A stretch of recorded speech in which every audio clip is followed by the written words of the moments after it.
धर्मेंद्र प्रधान ने यूं ही नहीं दिया पद से इस्तीफा। मोदी सरकार का असली मकसद तो कुछ और ही है। एक तीर से दो निशाना साधना कोई मोदी से सीखे। आपने बिल्कुल सही सुना। देश की सत्ता संभाल रहे प्रधानमंत्री नरेंद्र मोदी के बारे में जो जानता है वो ये भी जानता है कि ऐसे छोटे मोटे विरोध प्रदर्शनों से मोदी सरकार इतनी आसानी से झुकने वाली नहीं, क्योंकि ये वो मोदी है जिन्होंने संसद में साफ कहा था, तमाशा करने वालों को क्या खबर, हमने कितने तूफानों को पार करके दिखाया है।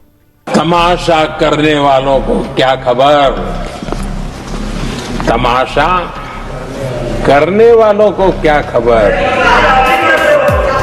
हमने कितने तूफानों को पार कर दिया जलाया है। जिस मोदी को गुजरात में कांग्रेस नहीं रोक पाई, जिस मोदी को देश की सत्ता हासिल करने से पूरा विपक्ष मिलकर नहीं रोक पाया, आपको क्या लगता है उस मोदी को कॉकरोच जनता पार्टी या कोई भी आंदोलन रोक पाएगा?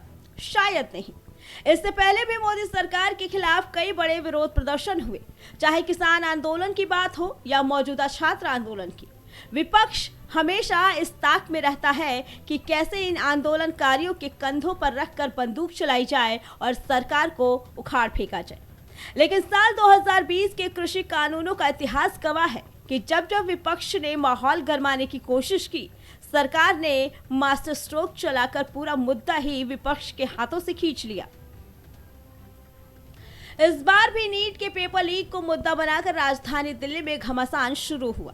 धीरे धीरे इस प्रदर्शन को विपक्षी पार्टियां हाईजैक करने लगी, जिसके चलते लगातार 5 दिनों तक संसद की कार्रवाई प्रभावित हुई। सड़क से लेकर संसद तक विपक्ष हावी होता दिख रहा था। अगर ये बवाल सोमवार तक चलता तो संसद का चलना मुश्किल हो जाता, लेकिन प्रधानमंत्री नरेंद्र मोदी ने इसका पहले ही तोड़ निकाल लिया था।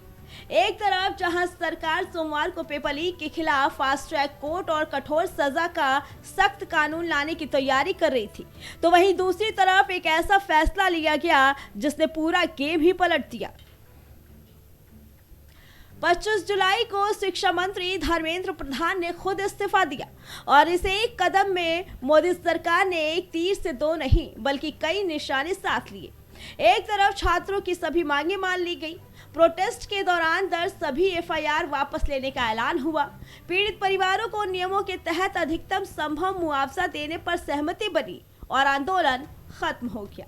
तो वहीं दूसरी तरफ विपक्ष के हाथ से संसद में हंगामा करने का सबसे बड़ा मुद्दा भी छिन गया। सोमवार को संसद चलने का रास्ता साफ हो गया। सरकार खुद एंटी पेपर लीक सख्त कानून लेकर आ रही है और विपक्ष अचानक पूरी तरह निहत्था और लाचार नजर आने लगा, क्योंकि अब विरोध करने का कोई जायज ग्राउंड ही नहीं बचा था। मामले की गंभीरता को समझते हुए सरकार की ओर से उच्च स्तर पर बातचीत की गई। जेपी नड्डा और सीजेपी के प्रतिनिधियों के बीच मैराथन बैठकें हुई। सरकार ने साफ कर दिया कि विरोध प्रदर्शकों और ऑर्गेनाइजेशन पर कोई कानूनी शिकंजा नहीं कसा जाएगा। एफआईआर वापस ली जाएंगी और परिवारों को आर्थिक संबल दिया जाएगा। इन तमाम घोषणाओं के बाद कॉकरोच जनता पार्टी ने आधिकारिक रूप से अपने आंदोलन को वापस लेने का ऐलान कर दिया। तो सीधी सी बात यह है, मोदी सरकार ने इन फैसलों के चक्रव्यूह में विपक्ष को ऐसा फंसाया कि विरोध की सारी हवा ही निकल गई। शिक्षा मंत्री का इस्तीफा कोई हार नहीं बल्कि एक ऐसा राजनीतिक दांव था जिसने एक झटके में सड़क का आंदोलन भी शांत कर दिया और संसद का रास्ता भी सुगम बना दिया। अब आप खुद सोचिए, मोदी सरकार का ये कदम आपको कितना सही लगा या गलत?